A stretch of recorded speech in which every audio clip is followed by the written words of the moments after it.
Welcome back to the BookCast. Today, we are unpacking every layer of the incredible novel, War and Peace. Get ready for a deep dive into its characters, themes, and the hidden meanings behind the story. Oh, it's definitely an incredible novel. And when we say deep dive for War and Peace, we really mean it. It's not just a book. It's like stepping into a whole universe Tolstoy built. Right. Yeah. Critics talk about his analytical and delineative skill, basically. His amazing ability to break down society and why people do what they do. Super precise. But it's not just dry analysis, is it? Not at all. There's this minute realism, too. Every little detail just brings scenes to life. And then alongside that, just tons of charming scenes and touches. Really human moments. That's it, exactly. It's this huge, sprawling tapestry. You've got the glittering high society ballrooms in Russia, sometimes a bit shallow. Mm-hmm. And then you swing right over to the battlefields of the Napoleonic Wars. Mm-hmm. Brutal, chaotic, life-changing stuff. So, our mission for you listening is to sort of guide you through this massive work. We're going to focus on the key characters, really trace their journeys. Yeah, follow their paths, the ups and downs. And while we do that, we'll pull out the big plot points, the major themes, the stuff that makes War and Peace still feel so important today. We want to make the complex bits feel simpler, find those aha moments, Exactly. And maybe uncover some surprising things that make you see why this story still clicks, even centuries later. Tolstoy just builds this world detail by detail until it feels totally real. Okay, so let's jump in. Where should we start? Maybe where some of these personal stories really began, away from the big historical events, more in everyday life. Good idea. Let's start with the Rostos at their country estate, Otradnoye. It seems peaceful at first, right? Yeah, the description paints that picture. The book opens in early May. The woods are in full leaf. Sounds lovely. But then Tolstoy drops in these little details like the intolerable heat and dust. Oh, right, that longing for water. Yeah, even just the merest thread of water, it immediately grounds you. That minute realism makes you feel like you're right there, feeling the heat. And the head of the household there is Count Ilya Andreevich Rostov. He's the Maréchal de Noblesse. Which sounds grand, but it wasn't just a title, was it? No, it was an elected role for the local nobility. Lots of social duties, administrative stuff, and apparently it often cost quite a bit personally. Ah, so right from the start, Tolstoy is hinting. Exactly. He subtly plants the seeds of their financial problems. Yeah. It's something that keeps coming back for the Rostos, even with all their warmth and generosity. Shows how precarious things could be, even for counts. It's clever. Connects the big picture to very human worries. Money troubles. Relatable even in this grand setting. That's part of his spill, that psychological insult mixed with everyday stuff. Okay, so from the Rostos, who are, warm but struggling a bit, let's pivot to someone completely different. Prince Andrew Bolkonsky. Ah, Prince Andrew. Yeah. When we meet him properly at Otradnoye, he's not exactly happy, is he? Not at all. He's fuming at the old idiot Rostov for having detained him, and he's even mad at himself for saying yes to the invitation in the first place. He's clearly searching for something more, isn't he? Dissatisfied with, the trivial side of high society life. He wants meaning. Definitely seeking meaning. And it's right there, at Otradnoye, that something kind of shifts for him, even if it's subtle at first. Right, that moment at the window. Yeah, he's looking out at the moonlit night. It's described as clear and calm, the air transparent. He sees the hedge, one side black, on the other silvered, dew like diamonds on the grass. It's beautiful imagery. Almost poetic. Sets the scene perfectly. And then he hears it from upstairs. The voices? Women's voices chatting, and he recognizes one. In Natasha. Natasha's voice. Young, vibrant, humming a tune. And the sound, it just seems to cut through all his cynicism, his world weariness. It's like an unexpected crack in his armor, isn't it? He's usually so reserved, so critical. It really is. A moment of connection he didn't ask for. But the real symbol for his transformation comes later, doesn't it? With the tree. Oh, the old oak tree, yes.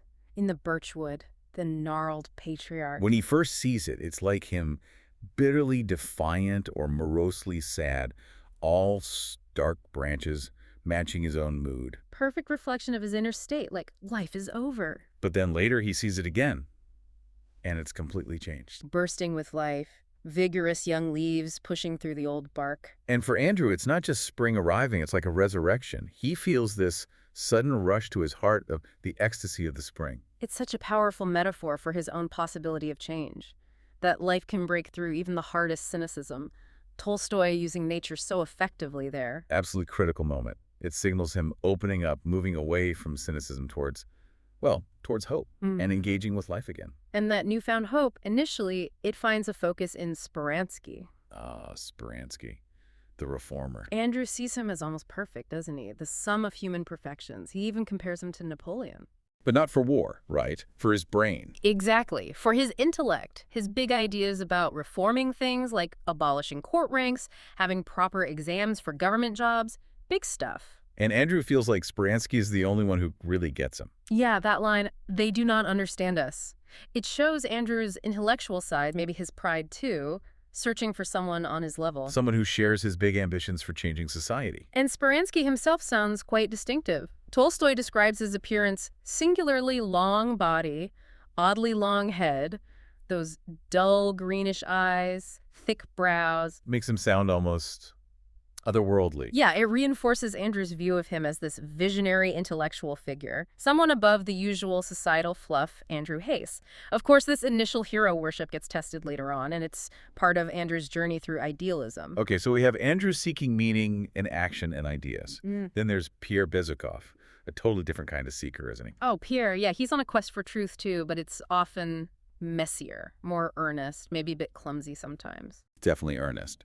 And around 1808, he kind of stumbles into being the leader of the Freemasons of St. Petersburg, which is surprising for him initially. Yeah, given how awkward he can be. But he throws himself into it, doesn't he? Classic Pierre. Totally. He's not just showing up. He's organizing lodges, doing propaganda, funding the temple. Even paying for the charity stuff out of his own pocket because others are niggardly, as Tolstoy puts it. It shows his idealism, Yeah. right? He genuinely believes in the Freemasons' potential for good, for moral improvement, which was a big draw for intellectuals back then looking for alternatives to the state. But also, classic Pierre, it doesn't stay simple. He gets disillusioned. Right. He finds it too focused on rituals. Unqualified formalism, he calls it. Not enough real substance. He thinks the Russian Masons are on the wrong path, losing the real spirit of it all. Which leads to that stormy speech he gives. Oh yeah, he shakes things up. Revolutionized the lodge, apparently.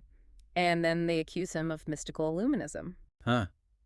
It perfectly shows his passionate idealism clashing with the maybe hypocrisy or just inertia of the group. He wants the real deal. And during this time, he's influenced by Bosdio. Right, the mentor figure. Yeah. With some interesting ideas. Yeah, like the whole thing about the sums of 3 and 7 lie at the root of everything. A bit mystical, right? A bit. But Bosdio also gives him practical advice, like, don't just quit the Masons in St. Petersburg. Try to use your influence, watch out for pride, keep an eye on yourself. It's this mix of spiritual guidance and, like, basic self-help for Pierre, who needs it. We see how much he needs it in his diary entries. They give us such a raw look inside his head. Oh, totally. He talks about this arduous and difficult travail of moral development. He's wrestling with terrible doubts. And it's such a contrast to how people see him on the outside, right? Yeah. A fine gentleman, the blind and rather ridiculous husband of a very charming wife. Exactly. That gap between his inner struggle and his public image is huge. He's also really hard on himself, Yeah. calling his tongue a foe. Yeah, because he blurts things out. And that dream he keeps having about the benefactor, it shows how much he's searching for guidance, for purpose. His inner world is this intense, messy, lonely search. And that very charming wife, Yeah, Countess Helen Bezukhova. She's quite the character. definitely. A major figure in St. Petersburg society, known for being splendid, beautiful. Even Napoleon was struck by her beauty at Erfurt. Wow. She's charming, witty, moves in the best circles, corresponds with famous princes. Bilibine saves his best jokes for her salon. She's like the peak of social grace and success. It's such a stark contrast, isn't it? Huge. Helen's all dazzling on the outside, playing the social game perfectly. While Pierre's tying himself in knots inside, questioning everything. It sets up so much tension between them and really makes you think about what matters more, outward appearances or that messy inner life. Where's the real value? Okay, let's swing back to the Rostos. They've left the countryside now. Right. They've moved to the big city, St. Petersburg. A very different scene. Why the move again? Well, mainly, Count Rostow is looking for a government appointment, trying to fix those money problems we mentioned. The financial strain continues. Yeah. And also, he wants to give the girls, especially Natasha and Sonia, a last season's amusement, basically a final chance to find good husbands before things get really tight financially. High stakes for the girls there. Very. And we see evidence of the practical side of things right away with Vera's engagement. To Berg. Oh, Berg. Huh. Yeah, he's something else. So calculating. Always going on about his minor war exploits, picking up a shell fragment at Austerlitz, doing something in Finland, like he's building his resume out loud. And he's very interested in Vera's inheritance, isn't he? The 300 souls. Exactly. Even though the land they come with is mortgaged, it shows he's thinking purely practically, maybe even mercenary. And Vera's parents agree, because... Well, Vera's 4 and 20, which was getting on a bit for marriage then, so it's seen as a solid, if unexciting, match for her. Practicality wins. And then Boris Drubetskoy pops up again? Boris. Remember his childish flirtation with Natasha back in Moscow? Vaguely, yeah. How does he see it now? He totally dismisses it, calls it a poetical reminiscence, treats the Rostos politely, but in a matter-of-course fashion. He's clearly moved up in the world. So he's playing the social game, too. Oh, absolutely. Tolstoy notes his subtly ironic glances at their old Moscow friends. He's signaling his new status. Ambition over affection, seems like. Which brings us perfectly to Natasha making her own big splash in St. Petersburg society, her first grand ball. Oh, that scene is fantastic. Tolstoy really captures her excitement. She's been up ever since 8 in the morning, totally focused on looking perfect for herself, Sonia, her mother. You feel the frantic energy. All those little details, dress getting torn, the mother's toque needing adjustment, it feels so real, that mix of excitement and panic. And the pressure. So much riding on this debut. In the carriage, she's just imagining it all. Candles, the orchestra, the flowers, the dancing, the czar. Pure, youthful anticipation. At the ball itself, it's a bit overwhelming for her, right? Pleasure mixed with feeling watched, judged. Yeah, until she spots someone. Prince Andrew. Right. She sees him across the room and thinks he looks brighter, younger, and handsomer than she remembered. Instant connection. Even while others are gossiping about him, like Miss Peronsky saying he's full of pride and busy with reforming laws. Yeah, the usual society chatter. But it doesn't touch Natasha in that moment. And then they dance. That dance. It's pivotal. Andrew is just charmed by her. Her childlike astonishment, her pure, unbounded enjoyment, her shyness. She's so different from the usual crowd. He sees her as distinct from the herd. Exactly. And her happiness afterwards when she says, I am so happy, I never was so happy in my life. It's just so genuine, so pure, a real bright spot in that often cynical world. And that shared joy leads pretty quickly to... The proposal, Andrew, is quite direct. I have loved you from the first day I saw you. Wow. Cuts right through his usual reserve. Totally. And Natasha's response, yes, yes, just bursting out, followed by tears of happiness. It's intense. The book says his love becomes like a tender pity for her weakness as a woman and a child, but also something stronger. Yeah, it's complex, protective, deeply affectionate. It's a huge emotional step for Andrew. He's really opened up. But there's a catch. A big one. Ah, yes. Old Prince Bolkonsky, Andrew's father.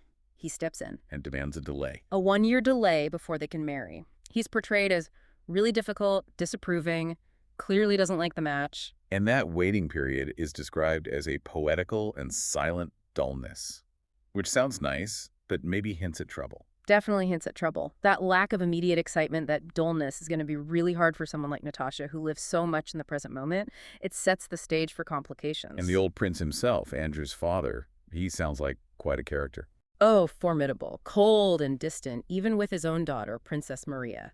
Full of bitter irony, especially about religion, our priests, our images. Very much an Enlightenment man, maybe a bit cynical. But still sharp, right? Didn't he work with Speransky when he hurt his foot? Yeah, exactly. Shows he's still intellectually engaged, despite being older and difficult. He represents that older generation's rigid ways. Maybe a touch of arrogance, too. Okay, so while Andrew and Natasha are navigating this engagement drama, what's happening with Pierre? He's back in Moscow. Yes, Pierre returns to Moscow, and surprisingly, he seems to slide back into old ways. Bachelor habits, club life. He stops writing in his diary, avoids the Masons. Yeah, it's like he's trying to escape that intense spiritual searching he was doing. Even Helen, his wife, tries to take him severely to task about it. It feels like a step backward from his moral improvement phase. He finds it comfortable in Moscow, like an old dressing gown. But is it real comfort? Probably not. It seems more like drifting. He starts questioning himself again. What was he, after all? Owner of a fortune, husband of an unfaithful wife, retired courtier. He feels pity for himself and the guys he hangs out with. It's less peace, more confusion. And then comes the really weird part. The comet. The comet of 1811. He gets obsessed. Totally obsessed. He sees it as some kind of sign and starts doing these calculations. With Napoleon's name. Yeah, using some kind of cipher, he calculates l'Empereur Napoleon and gets 666, the number of the beast. Exactly. He's desperately trying to find some kind of hidden order, some meaning in everything, even if it's through this arcane stuff. And then he does it with his own name. Gets even weirder. He twists Rus Bezukhov, the Russian Bezukhov, to also equal 666. Okay, that's intense. It leads him to think he's destined for some grand task of destruction. It's this wild mix of mysticism, maybe a bit of ego, and just desperate need for purpose, for destiny in a world that feels chaotic, trying to find patterns, however strange. Wow. Pierre's journey is certainly never boring. Okay, so while he's doing numerology, Natasha is waiting for Andrew. How's that going? Not well. The poetical and silent dullness is getting to her. She's restless, melancholy. Andrew's letters don't help. They actually make it worse in a way. They're kind, but she feels she can't express her own intense feelings back properly. She feels trapped by hard fate, feels like time slipping away. Her energy needs an outlet. Which makes her vulnerable. Extremely vulnerable. And right on cue, enter Anatole Korygin. Trouble arrives. What's his deal? He's basically charming chaos, Right. known for crazy freaks, has zero ambition beyond pleasure unto women, and absolutely no sense of consequences. Pure hedonism. Dangerous. And he's being used, right, by Dolokhov. Yeah, Dolokhov is the calculating one. He uses Anatole's charm like bait to catch young men of wealth. It's a cynical partnership. And Anatole sets his sights on Natasha. At the opera, turns on the charm, starts planning parties, and Natasha, Miss Andrew craving excitement, gets swept up. She has that thought, doesn't she? Why may I not love them both? Yeah, it shows her confusion, her emotional immaturity. She's caught between loyalty and this sudden intoxicating attention. And it escalates quickly. Very quickly. To an attempted elopement. Dolokhov arranges everything. Passport, priest, money. It's a serious plot. But Sonia figures it out. Yes, loyal Sonia. She's suspicious, tries desperately to stop Natasha, even physically tries to hold her back, shows how much she cares. And the actual attempt is stopped. Dramatically. By a servant, this tall manservant who blocks Anatole at the door shouting, "Treason!" It's pure drama, and disaster is narrowly avoided. But the damage is done for Natasha. Oh, completely. She's devastated. Dry and glittering eyes, hollow cheeks, cries, "I shall die." Total emotional collapse. Maria Dmitrievna tries to help. Sonia's heartbroken. It's a huge crisis. How does Pierre react when he finds out? He is furious. Goes looking for Korygin immediately. He feels this intense aversion for his own wife, Helen, linking her to Anatole's whole corrupt world. And he confronts Anatole. Yes, a powerful confrontation. Pierre condemns his sin and depravity, tells him off for cheating her and robbing her of her honor. It's a moment where Pierre really steps up, shows his moral core. What about Andrew? How does he take the news that the engagement is off? His reaction is different. Heartbroken, yes, but quite measured. He sends letters back via Pierre, basically freeing Natasha, expressing sorrow, but crucially, no blame towards her. That surprises Pierre, doesn't it? It does, and it makes Pierre realize his own pity for Natasha has kind of softened his judgment of her actions. Andrew shows remarkable forgiveness here, even though it clearly costs him dearly. Okay, so these personal dramas are intense, but now the bigger stage calls, right? War is coming. Yes, the storm gathers. Napoleon invades Russia, crossing the Niemen River. That's the big turning point. His soldiers are shouting, "Vive l'Empereur!" full of confidence. And there's that scene with the Polish Uhlans. Oh, yeah. Tragically zealous. They plunge into the river just because Napoleon is watching, and many drown. Needless, Tolstoy calls it. Shows the kind of almost blind devotion Napoleon inspired and the human cost. Diplomacy completely breaks down, too. Utterly. Shown through Balachow's mission to Napoleon. Napoleon just talks and talks, full of himself, self-aggrandizing, irascible. He basically humiliates the Russian envoy, makes war feel inevitable, shows Napoleon's ego. But the Russians get their own leader figure. Kozos, he's appointed commander-in-chief. And it's popular, a unanimous voice approves, even though there was a strong cabal against him among some generals. He's seen as wise, experienced, Yeah. different from Napoleon. Very different. More grounded, understands the Russian way. It sets up this contrast between Napoleon's sort of aggressive genius and Kutuzov's patient, perhaps more fatalistic wisdom. And Prince Andrew, he goes back to the army. Yes, despite being completely disgusted with life after the Natasha affair, he rejoins. He finds meeting Kutuzov surprisingly soothing. Why soothing? It shifts his perspective. He starts seeing Kutuzov as representing something bigger than individual will, the inevitable progress of events. Kutuzov, for Andrew, doesn't force things. He would hinder nothing that might be of use and permit nothing that might do harm. It's almost a passive approach, accepting fate. Exactly. It's a fatalistic view, but it brings Andrew some kind of peace. Meanwhile, he sees all the chaos at headquarters, the fearless like Fool, the practical guys like Bagration, the purely ambitious ones. It's a mess. And amidst all this, he gets terrible personal news. Devastating news. His father has died. And it's Kutuzov who tells him, very kindly, even calls himself your father to Andrew. A really moving moment. Deepens Andrew's sense of loss. While Andrew's dealing with all that, Nicholas Rostow is serving on the front lines. He's a different kind of soldier, isn't he? Totally different. Simpler, more straightforward. Seems to genuinely enjoy army life, especially his horses, like that Don Sorrel nag. He's not wrestling with philosophy like Andrew or Pierre. But he has his own moment of reckoning, right, at Ostrovna. Oh, yeah. That skirmish is huge for him. He charges, does his duty, but then he properly sees the French dragoon he's captured. Sees his face. Sees his boyish face, pale and mud-stained, with light blue eyes, and feels this discomfort that was almost shame. He starts questioning what it all means, fighting this kid, getting the St. George Cross for it. The enemy becomes human. A real moral awakening for him. Definitely. Though, ironically, his actions in that skirmish get him promoted to command 2 squadrons. Back in Moscow, how's Natasha doing after the Anatol disaster? She's been really ill, emotionally and physically. Feels this deep, secret scruple, like she doesn't deserve any pleasure. She turns to religion. Prayer, communion. Yes, finds real solace there, feels a sense of regeneration, like being spiritually reborn after hitting rock bottom. And Pierre is a comfort to her. Only Pierre, really. She feels his kindness is genuine, no effort. It speaks volumes about Pierre's character, his capacity for simple compassion. Her mother encourages the religious side, hoping it's the best remedy. What's the mood like in Moscow society generally, with war approaching? It's weirdly mixed. Lots of patriotic noise, Rostopchins, proclamations, talk of sacrifice. But parties are still happening. Yeah, this strange gaiety continues. Gossip, social events.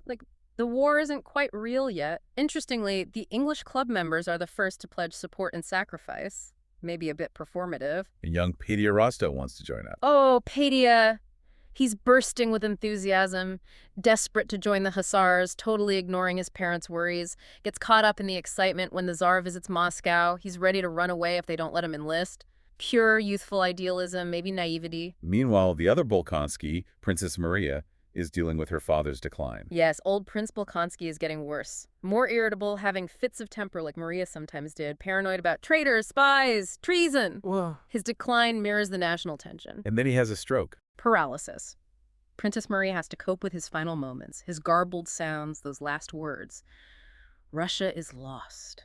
His death is horrifying for her, a deep personal loss right as the country faces invasion. And there's that bit about the peasants on their estate, Bogucharovo.